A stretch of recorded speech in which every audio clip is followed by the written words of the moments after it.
A very good morning to my dear students. In the previous video, already sir has explained the major applications of an embedded system and then what is a typical embedded system. And we also seen in the earlier class what is the classification of an embedded system and what is an embedded system in detail. So let us see, when we look into an embedded system, what are the main core parts of the system. Okay, so embedded systems are domain and application specific and are built around a central core. So what is that core? The core is nothing but it's a general purpose or and the domain specific processors like microprocessor, microcontrollers and digital signal processors. Or it can be the application specific integrated circuits or the PLDs, which are programmable logic device, and then commercial off the shelf components. Okay, so these are the core of the embedded system, which may fall into one of the following categories. Okay, so now what do you mean by a general purpose and a domain specific processor? So we have already seen what is a general purpose processor and also the difference between the embedded system and the general purpose computers. Okay, and if we have a core of an embedded system, a general purpose and a domain specific processor, it may contain a microprocessor or it may contain a microcontroller and the digital signal processor, and it all depends mainly on what type of an embedded system it is. Okay, so then we go second category of a category of the core of the embedded system is application specific integrated circuits. These are the ICs which are built for a particular application. Fine. So then it can be a programmable logic device. You must have studied the Xilinx software, which is built for very low code, and then you must have dumped on FPGA board, right? So FPGA is one of the PLDs, and then PLDs, it has two, PAL and PLA, depending on how you program the logic array. Okay, it consists of and or logic arrays, and some can be both can be programmed in some of the device, and only one is programmed in one of the device. Okay, so these all will study in detail in the next of the slides. Then commercial off the shelf components are nothing but they are already built components which will be available in the market. So when we are building an embedded system, we actually take those components from the market, we buy them, okay, and then use those components in the embedded system. So these are called commercial off the shelf components. So we will see in the next slides what are the different microprocessor available, what are the controllers available, what you mean by SIC, and then what is meant by PLDs and the COTS. So then we go for a general purpose domain specific processors. Almost 80% of the embedded system are processor or the control based. Now you must have already seen many of the embedded system as we have gone through two of the videos, and I think sir has also told you all to as a like a quiz. Sir gave you some assignment. Some of you all also replied the category of the embedded systems. So we can see that most of the processors, or most of the embedded systems are either the processor or the controller based. The processor may be a microprocessor or a microcontroller. So you have already studied in 4th semester what is a microprocessor. So you must have an idea what is a microprocessor and what is a microcontroller, the difference actually. And it can be a digital signal processor, which are higher versions of the processor depending on the domain and the application. Most of the embedded systems in the industrial control and monitoring application makes use of the commonly available microprocessor or the microcontroller. So you have studied, you already studied in module 1 and 2 the ARM microcontroller, and you already studied microprocessor in 4th semester. So these looking into the architecture of the microprocessor and the controller, we have already got to know where these processor and the controller can be used, and with this industrial control and the monitoring application makes use of the commonly available processor and the controller. Domain which requires signal processing such as speech coding speech recognition, etc., make use of special kind of digital signal processing. So whenever we go for any audio processing or any video processing, it requires a large amount of complex calculations. Okay, in that case we don't go for a normal microprocessor of the controller, we go for the next higher version of the processor called the digital signal processor. These basically work on the floating point numbers, fine, but our processor and the controller normally don't work on the floating point numbers. So for that reason we go for higher version of processor, which is DSPs. Okay, so which requires signal processing such as speech coding, so speech recognition, it's all depending on the audio. Okay, then let us see what is a microprocessor. So you must have already got to know what is a microprocessor since you have studied it, but let us see once again here in this slide. A microprocessor is a silicon chip representing a central processing unit which is capable of performing arithmetic as well as logical operation according to the predefined set of instructions. Okay, so in general the CPU contains ALU, control unit, and the working registers. So you have got to know already this.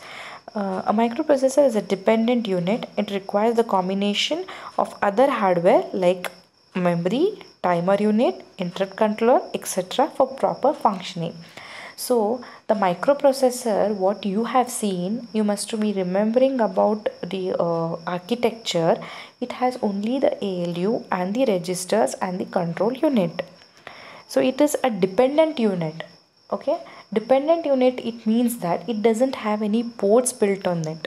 Okay, it requires the combination of the memory, timer unit, and the interrupt controller, etc. for proper functioning. Fine. So Intel, AMD, Freescale, IBM, and there's so many companies are the key players in the processor market. So they produce a large number of processor in the market. Now, if you see the difference between a general purpose processor and an application specific instruction set processor. So a general purpose processor or GPP is a processor designed for general computation tasks. Okay, so wherein the application specific instruction set processor, that is ASIPs, are processor with architecture and instruction optimized to a specific domain or application requirements like the network processing, automotive, telecom, etc. Okay, so a GPP, a processor is running inside the laptop or the desktop is typical example of general purpose processor. So I had already told this in the difference between general purpose computing system and the embedded system. It's the same thing basically. So in case of ASIPs, most of the embedded systems are built around a application specific instruction set processor. Some microcontrollers like automotive, AVR, USB, system on chip, digital signal processing, etc. are the examples of ASIPs. ASIPs incorporate a processor and on-chip peripherals demanded by the application requirement, program, and the data memory. But in case of GPP, due to the high volume production, the per unit cost of the chip is very low, and a typical general purpose processor consists only of an arithmetic logic unit and the control unit. So if you see the difference clearly, the general purpose processor consists only mainly two components, which are ALU and the control unit. Okay, so this ALU performs all the operation on it depending on the instruction given by the user and with the help of control unit. But if you see in case of ASIPs, along with the processor, it requires many other peripherals to perform a specific application. So that's why it's told that it incorporates a processor, on-chip peripherals demanded by the application requirement. It will have a program and it will have its own data memory. So these are the difference between a general purpose processor and the application specific instruction set processor. So these come into the category of microprocessor. Next we go for a microcontroller.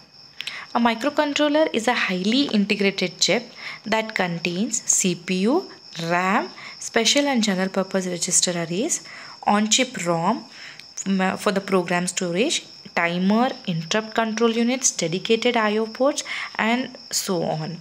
So if you see the difference between a processor and the controller, a processor is a dependent unit. It has only the ALU and the control unit and some registers. But if you see microcontroller, along with the CPU, scratchpad RAM, okay, along with CPU, what all it has? It has RAM, okay, a specialized and a general purpose register arrays. It means there are more number of arrays, and then the more number of registers, and then it has on-chip ROM. ROM is used to basically store the program, whatever you write it on the embedded system. So it also has a timer.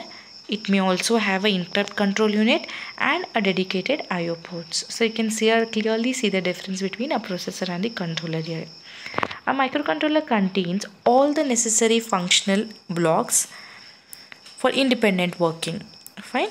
So it have a greater place in embedded domain in place of microprocessor. Obviously, right? They are cheap, cost effective, and are readily available in the market.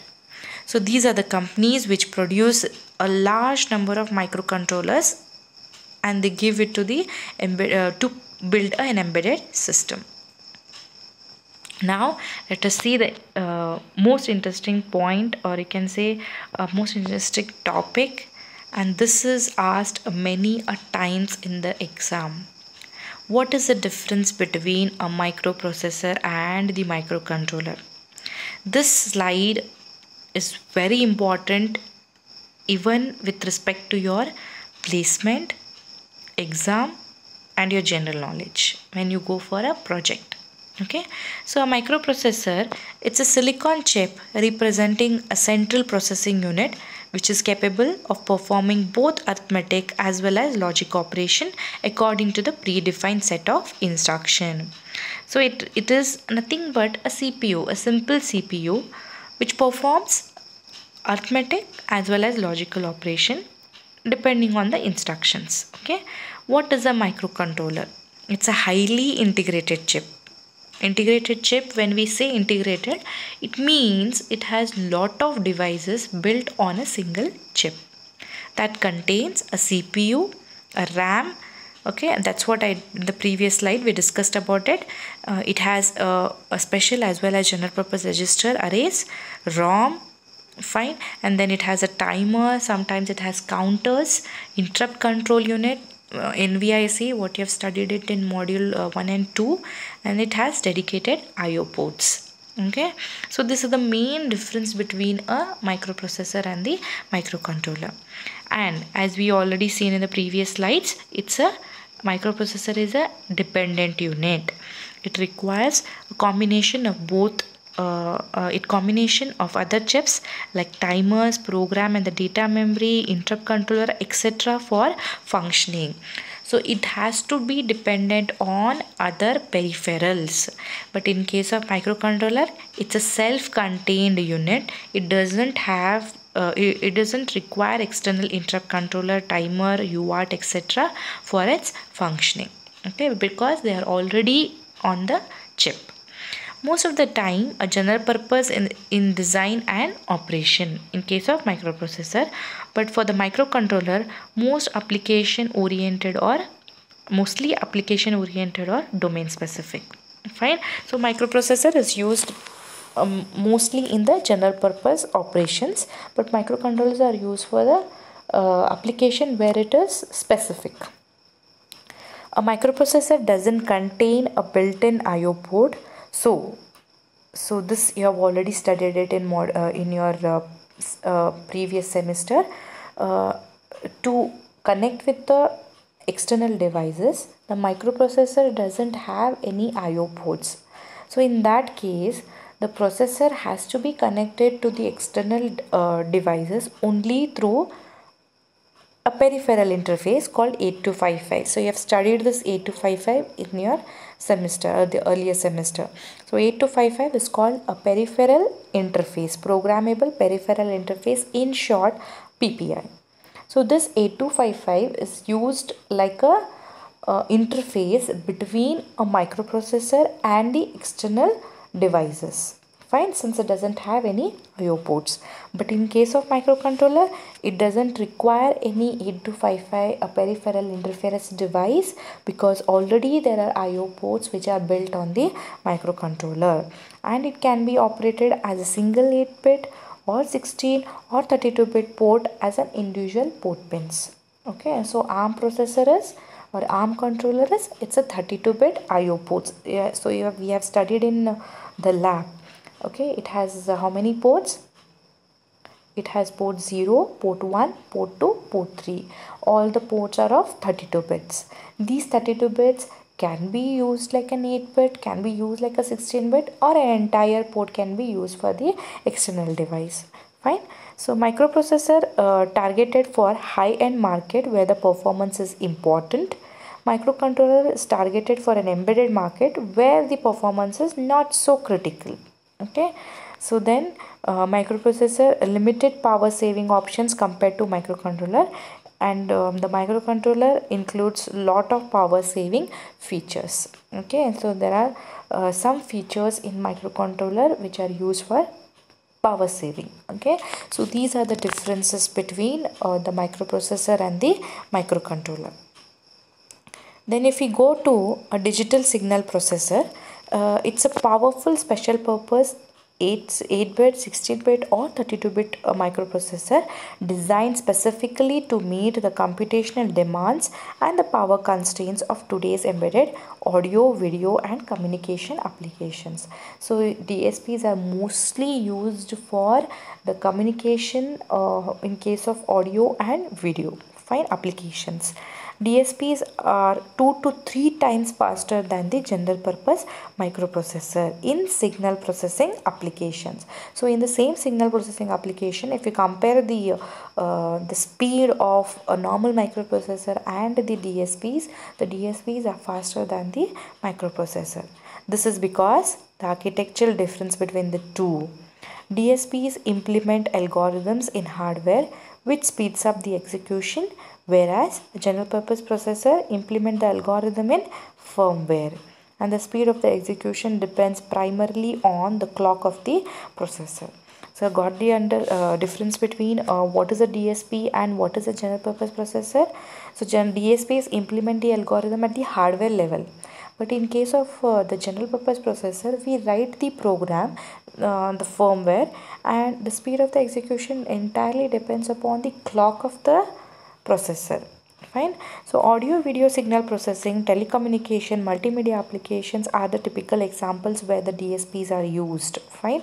DSPs employ a large amount of real-time calculation. So as I said earlier, when we have complex calculations, when we have real-time applications, in that case DSPs are used.